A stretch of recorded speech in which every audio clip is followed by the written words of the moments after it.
আমার সন্তানদের তুমি দেখে রেখো আর আমাকে মাপ করে দিও। এই কয়েকটি কথা একজন ফায়ার ফাইটারের জীবনের শেষ আকুতি।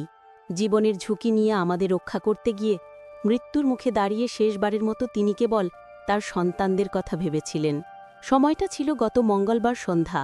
গাজীপুরের টঙ্গীর এক কেমিক্যাল গোডাউনে ভয়াবহ অগ্নিকাণ্ডের ঘটনা ঘটে। চারপাশে তখন আগুনের লেলিহান শিখা, ধোঁয়ায় আচ্ছন্ন পুরো এলাকা। সাধারণ মানুষ যখন নিরাপদ আশ্রয়ের খোঁজে ছুটছে, তখন একদল মানুষ নির্ভয়ে সেই আগুনের দিকে এগিয়ে যাচ্ছিলেন। তারা ফায়ার ফাইটার।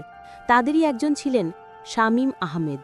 নেত্রকোনার কেন্দুয়া থানার রায়পুর গ্রামের সেই সাহসী ছেলেটির নাম ছিল শামীম আহমেদ। তার ৩ সন্তান।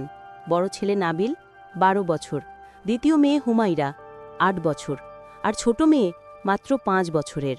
তাদের বাবা ছিলেন একজন বীর, যিনি মানুষের জীবন বাঁচাতে নিজের জীবন উৎসর্গ করেছিলেন। সেদিন আগুন নেভাতে গিয়ে বিস্ফোরণের শিকার হয়ে তিনি মারাত্মকভাবে দগ্ধ হন। তাকে দ্রুত জাতীয় বর্ন ও প্লাস্টিক সার্জারি ইনস্টিটিউটে ভর্তি করা হয়, কিন্তু শরীরের বেশিরভাগ অংশ পুড়ে যাওয়ায় তার বাঁচার আশা প্রায় ছিল না। হাসপাতালের আইসিইউতে যখন শেষবারের মতো স্ত্রী মনিরা আক্তারের সঙ্গে তার কথা হয়, তখন শামীম বুঝতে পেরেছিলেন এটিই তার শেষ দেখা। তার শরীর হয়তো পুড়ছিল, কিন্তু মনের মধ্যে তখন ছিল কেবল তার সন্তানদের জন্য ভালোবাসা আর স্ত্রীর কাছে ক্ষমা চাওয়ার আকুতি। মনিরা যখন বলেন, আমার তো সব শেষ হয়ে গেল, কিছুই রইল না, তখন বোঝা যায় একজন স্ত্রী হিসেবে তিনি তার স্বামীকে কেবল হারাননি, বরং তার ৩ সন্তানের ভবিষ্যৎও যেন অনিশ্চিত হয়ে পড়ল। শামীমের বৃদ্ধা মা রাজবানুর বুক ফাটা আর্তনাদ। শামীম বলল, মা আইছ, আমি আর বাঁচতাম না।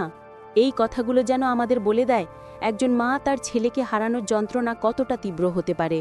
আজ যখন শামীমের মরদেহ তার গ্রামের বাড়ি নেত্রকোনায় পৌঁছালো, তখন পুরো এলাকায় নেমে এসেছে এক অদ্ভুত নীরবতা।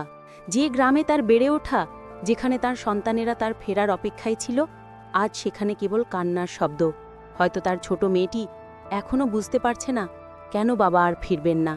এই নীরবতা যেন এক গভীর বেদনার প্রতিচ্ছবি। শামীমকে শেষ বিদায় জানাতে আসা মানুষের চোখে ছিল শ্রদ্ধা আর বিষাদের এক করুণ প্রতিচ্ছবি। শামীম আহমেদের এই আত্মত্যাগ আমাদের একটা বড় বার্তা দেয়। আমাদের চারপাশে এমন অনেক মানুষ আছেন যারা নিজেদের জীবন বাজি রেখে আমাদের সুরক্ষা নিশ্চিত করেন। তারা কোনো সুপারহিরো নন, তারা আমাদের মতোই সাধারণ মানুষ। তবুও নিজেদের কর্তব্যবোধ আর মানবিকতার কারণে তারা এক অসাধারণ ভূমিকা পালন করেন। তাদের প্রতিটি আত্মত্যাগ আমাদের শেখায় জীবনের মূল্য কত বড়। ফায়ার ফাইটার শামীম আহমেদ, আপনি শুধু একজন বীর নন, আপনি আমাদের সবার জন্য এক অনুপ্রেরণা। আপনি আপনার দায়িত্ব পালন করতে গিয়ে জীবন দিয়েছেন, আর মৃত্যুর আগে আপনার বলা শেষ কথাগুলো যেন এক পিতার গভীর ভালোবাসার প্রতিচ্ছবি। আপনার আত্মত্যাগ জাতি চিরদিন শ্রদ্ধার সাথে স্মরণ করবে।